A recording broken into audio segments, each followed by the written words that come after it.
Hey guys, how y'all doing today? My name is Franchise Fanatic and welcome back to the channel. And today, if you guys, this is another Star Wars movie review. We're on our way through the entire Skywalker Saga before LEGO Star Wars. The Skywalker Saga comes out April 5th. And today we're working on Star Wars Episode 3, Revenge of the Sith. Now I'm just going to get a few things out of the way, and this is going to be hopefully not too long of a video, but yeah, I have some things to say. So, first and foremost, before we get into some, I guess, off-topic things, I just want to say that I think this is the best of the prequels. I think we can all agree on that.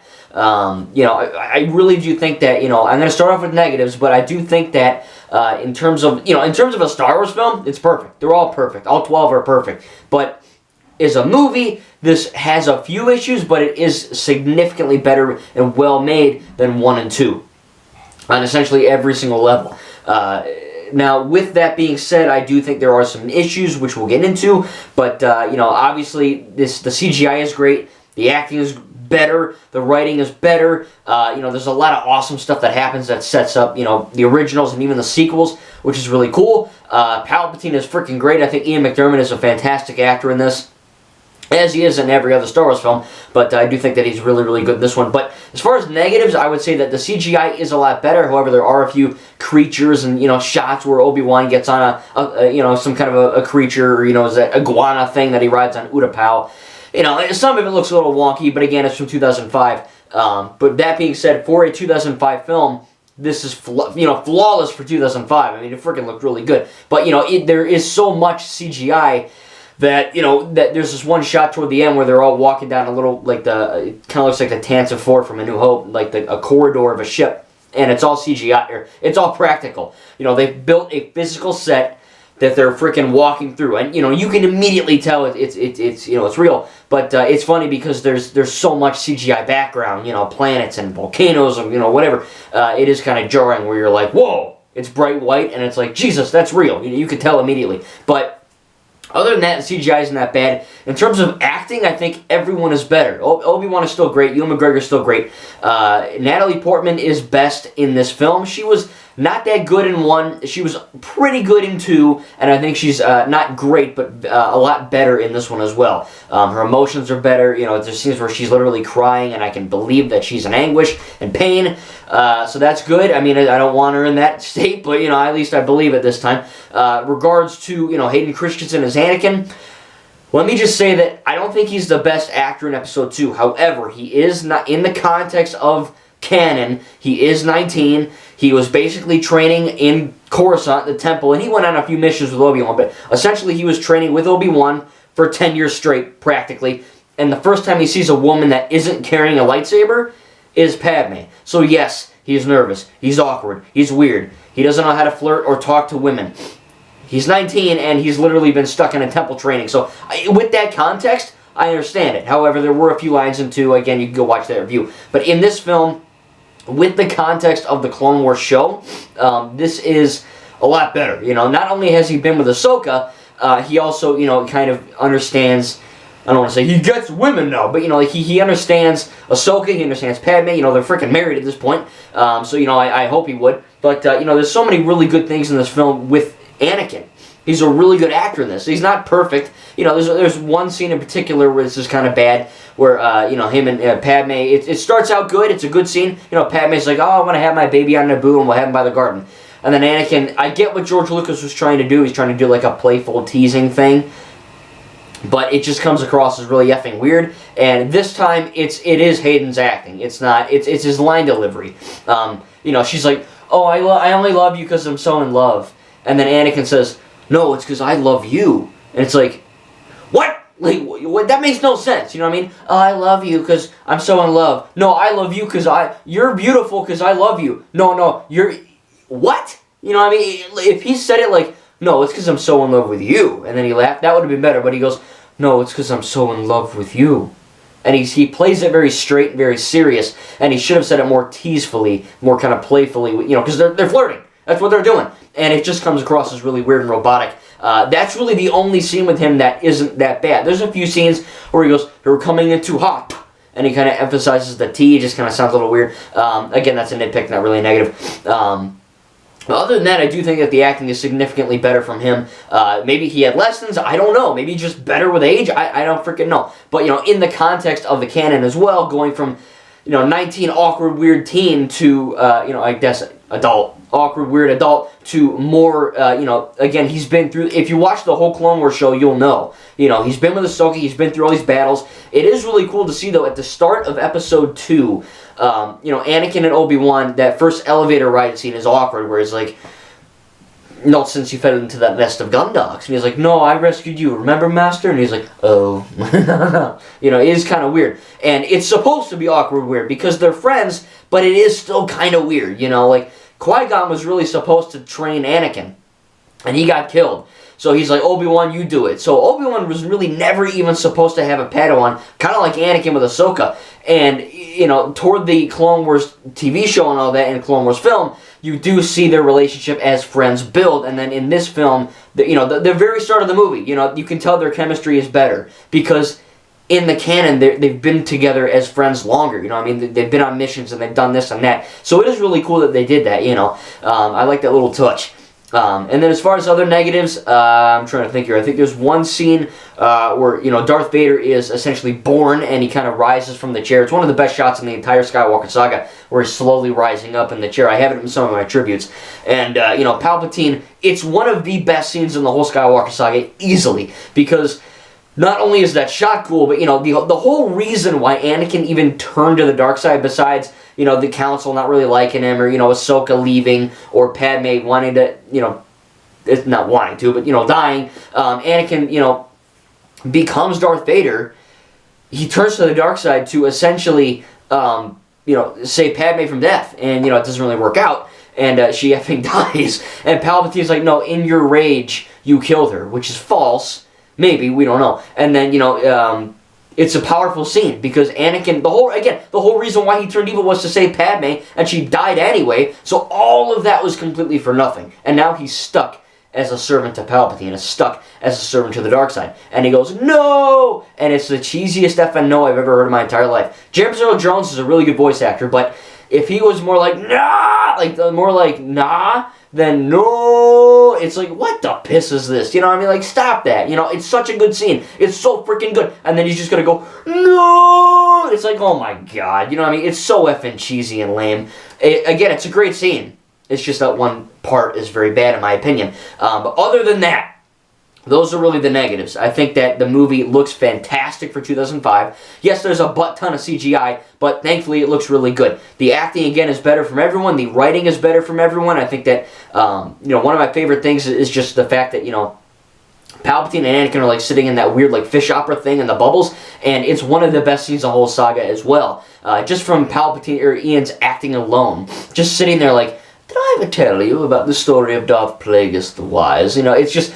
And he's talking about himself, and it's a story that he made. It's a really good scene. This movie has a ton of good scenes. The Mustafar fight scene, I do think it's a bit over-choreographed. Like Anakin is straight up trying to murder Obi-Wan. The fight should be over in like a minute or two. But it goes on, and there's set piece after set piece, and there's running on lava. It's entertaining, and it's very fun, and it's very well choreographed. However, it does feel over. It feels like they're dancing rather than trying to brutally kill each other. Obi-Wan doesn't want to kill him. Anakin does want to kill Obi-Wan. So, it should have been a little more, maybe less condensed. But I do think that it is a very good fight scene. One of the best in the saga, for sure.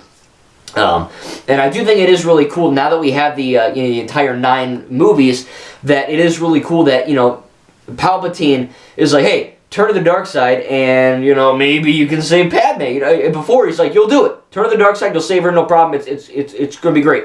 And then as soon as he turns evil, he's like, it's literally, as soon as he kneels down before Palpatine and he's like, rise, Lord Vader, the first thing he effing says is, well, by the way, only one guy was able to do it, but I'm sure we can find the secret. That is... Anakin should be like, wait, what? Should be like, fuck this, and just kill, but instead he's like, well, I guess I'm stuck as Darth Vader. What are you going to do? I think that's another really good scene, that it shows that Palpatine is a very good... Palpatine is easily the best villain in cinema history, I think. And I love Kylo Ren, but he is easily the best. And then, the manipulation that he's been doing to Anakin this whole time, and it's finally come to this coalescence, this final point. And, he's like, oh, by the way, only one guy did it, sorry. It's hopeless. This movie is just, it's fantastic, but there's a lot of hopelessness and dread and anxiety and kind of, stress to it. And I think that's a really good scene. But I really, again, to sum it up, this point, I do think that, again, to the Sith, they go, oh, Anakin believes the only way to save someone from death is to be evil and kill a bunch of people so that you can learn a crazy cool power. Turns out that's not how you save people from death. The actual reason, we learned when I cover this in The Rise of Skywalker, is to literally sacrifice yourself for another person. Basically, Ben Solo, Kylo Ren, he pulls a Jesus, and he literally sacrifices himself. He gives Rey his life energy. That's how you save a life in Star Wars. Not by becoming evil and murdering children. It's sacrificing yourself for someone else. Literally pulling a space Jesus, and that's one of the best scenes. It's a perfect bookend. Anakin episode 1. Oh, the problem with this galaxy, Mom, is no one helps each other. Episode 9, the whole galaxy helps each other. Episode 3, I gotta save Padme from death, I'll turn evil. Nope, turns out the only way to save someone from death is to be a good person and sacrifice yourself. It's a great effing story, and it's not a lot of people realize it because sequels are bad, but when you actually apply reason and thought and logic to films, it does make sense, and that's one of the best things about this movie, is that it sets up 9 perfectly. But it is really fun. Grievous is a really cool character. It's funny, because, when Captain Phasma dies, and I'll admit, Phasma didn't have the most screen time, but upon reading the comics and the books, she actually is a very good character. But, in the films, Force Awakens and The Last Jedi, she doesn't really have a whole lot to do, which I don't have a problem with, but that's just it. She doesn't do a whole lot. But Grievous is only in this one film. Remember, this film came out before the Clone Wars. And I guarantee you, no one was bitching online. Oh, Grievous is in it for like 25 minutes, wasted character, this movie sucks. They're only complaining because it's a Disney film, which Disney doesn't even make the Star Wars movies, they just own the rights to it. Whatever, again, people are stupid, fans are stupid. But, like I said, upon watching the Clone Wars show and the movie, Grievous, everything is just more enhanced. If I just watch 1, 2, 3, which I just did a few days ago, I just finished 3, you do get the sense that Anakin and Padme love each other. It's there, but it's not as good, as what it could have been. But with the Clone Wars show, I fully believe that they love each other. Fully. That animated show makes the prequel trilogy 100 times better. Again, I have problems with 1 and 2, but I still love watching them. I have 1 or 2 issues with this film, but this is easily the best. And watching the Clone Wars show now, having watched everything about it, it makes everything, 10 times better. But I really do enjoy this film. I really can't state that enough. I think, again, I have a few problems with one romantic scene. Darth Vader saying, no! There's a few things. Palpatine's making a bunch of goofy faces and noises. I get it. Palpatine's very happy that he is able to reveal himself. He's basically giddy with rage. But he's making these weird-ass faces. I'm like, what are you doing? Stop it.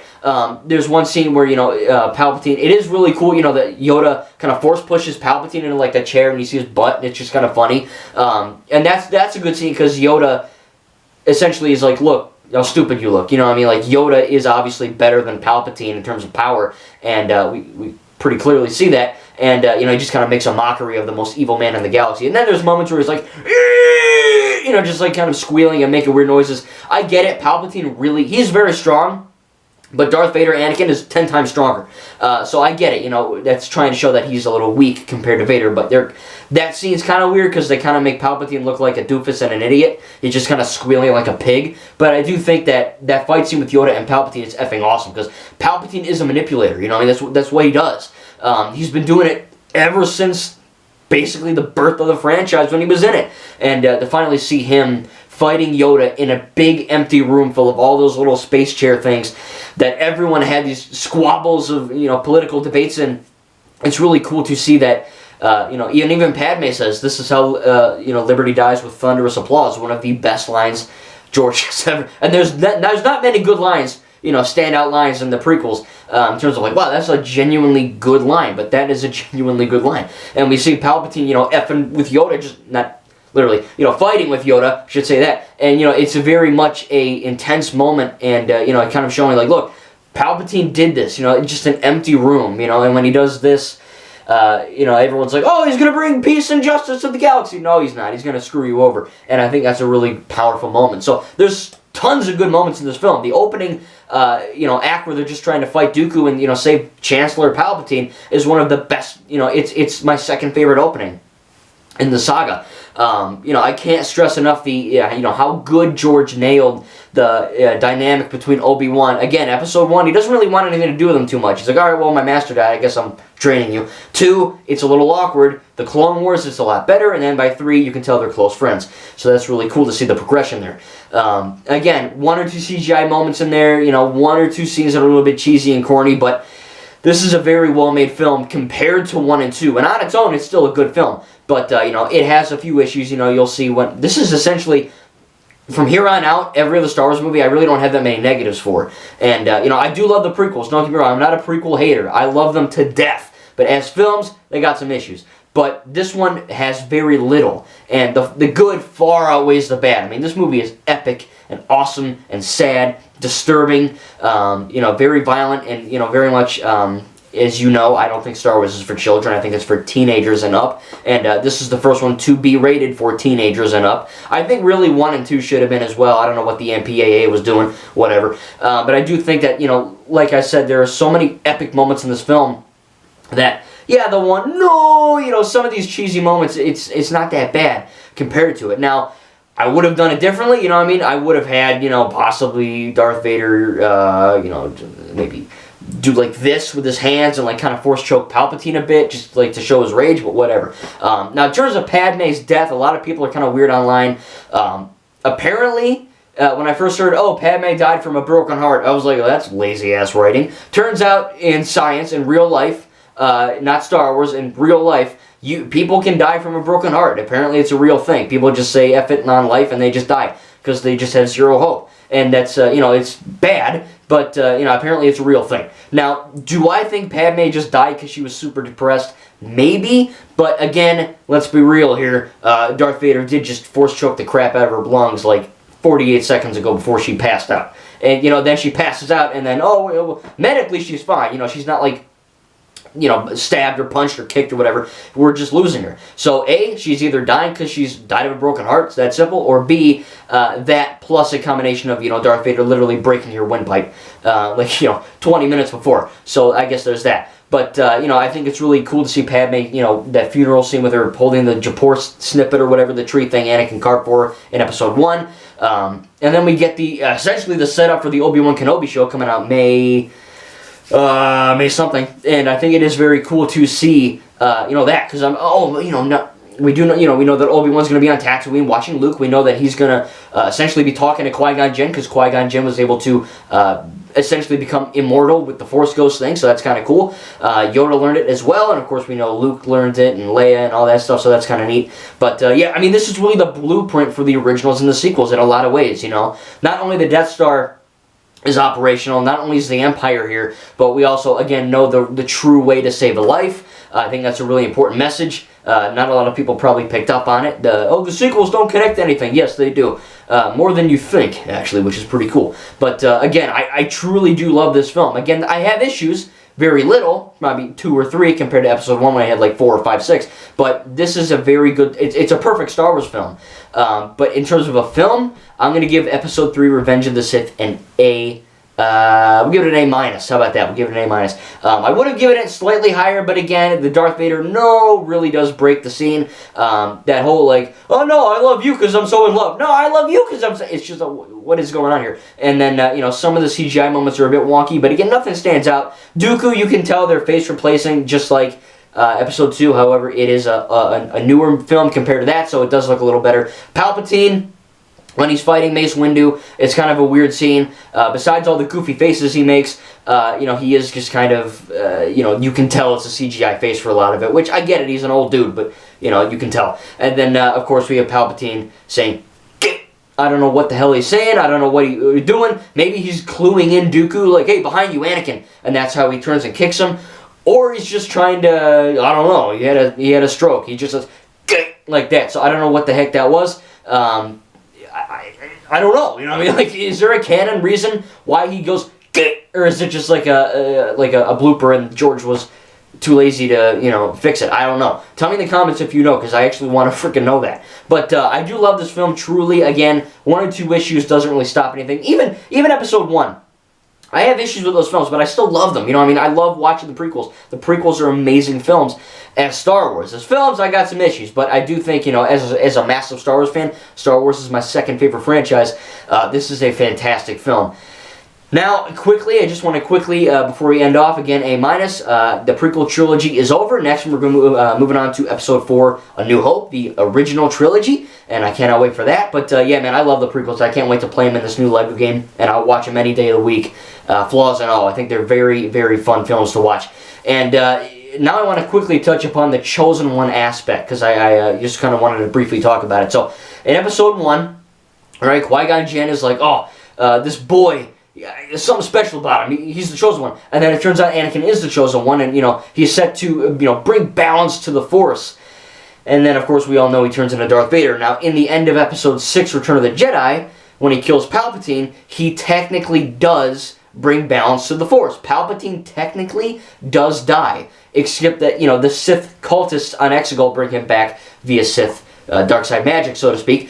And then, even in Episode 9, when Rey is calling on the Jedi, be with me, Anakin says, bring back balance to the Force, Rey, like I did. So, in canon, a lot of people, Anakin didn't do it. Anakin, in canon, did bring balance to the Force. Again, bringing balance to the Force never meant there will never be enemies or Sith or bad guys, ever. Because you'll always have bad, just like you'll always have good. It's like a yin-yang type of balancing thing. And with that being said... Palpatine, a lot of people again thought that, Palpatine coming back in Episode 9 ruins what Vader did in Episode 6.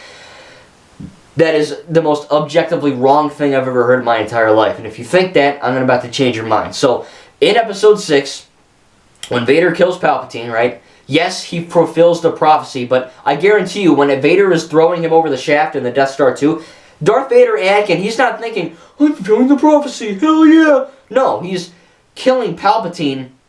Not because he wants to kill Palpatine out of rage. He's killing Palpatine because Palpatine is killing Luke, his son. Darth Vader, Anakin Skywalker's last thing before he dies is to save his son, and that's why he's able to become a Force ghost. His last act redeems him. He saves his son, not because I have to kill the bad guy, just because he loves his son. So the fact that Palpatine comes back doesn't mean anything bad to Anakin. Again, it doesn't matter that Palpatine came back. It mattered that Anakin tried to save his son. Again, I don't want to get uber religious here, but he pulled a Jesus, Jesus Christ died for us, and he came back. Does that mean his death meant jack shit? No, it means that he sacrificed himself for us. It's just like Zane, Lego Ninjago Season 3. Zane sacrifices himself for the ninja in Ninjago, and he comes back in Season 4. Oh, well, he's back, so I guess that sacrifice meant nothing. No. You get the gist? And I hate when people are like, it ruins Anakin's... No, it doesn't. Anakin, it was never about killing Palpatine out of rage. It was about saving his son. So the fact that Palpatine came back doesn't mean anything to Anakin. And Anakin did bring back balance to the Force, except, again, like in real life, there will always be evil. And, of course, Palpatine found a way to come back. And, yes, Anakin did fulfill the prophecy, but Rey essentially helped him out, He literally says, bring back balance, Rey, as I did. So Rey did that. She brought back balance just like Anakin did. It doesn't invalidate anything Anakin did. Anakin still brought back balance to the Force, and nothing negated that in any sense. But I just wanted to quickly talk about that because I know a lot of people, even on my YouTube channel, like, franchise, I don't like that scene. Well, I mean, that is, I don't know. I mean, if you don't think that after this, I don't know what to tell you, but that is it. Because if Anakin killed Palpatine out of rage, he wouldn't have become a Force ghost. He'd still be the Sith Darth Vader.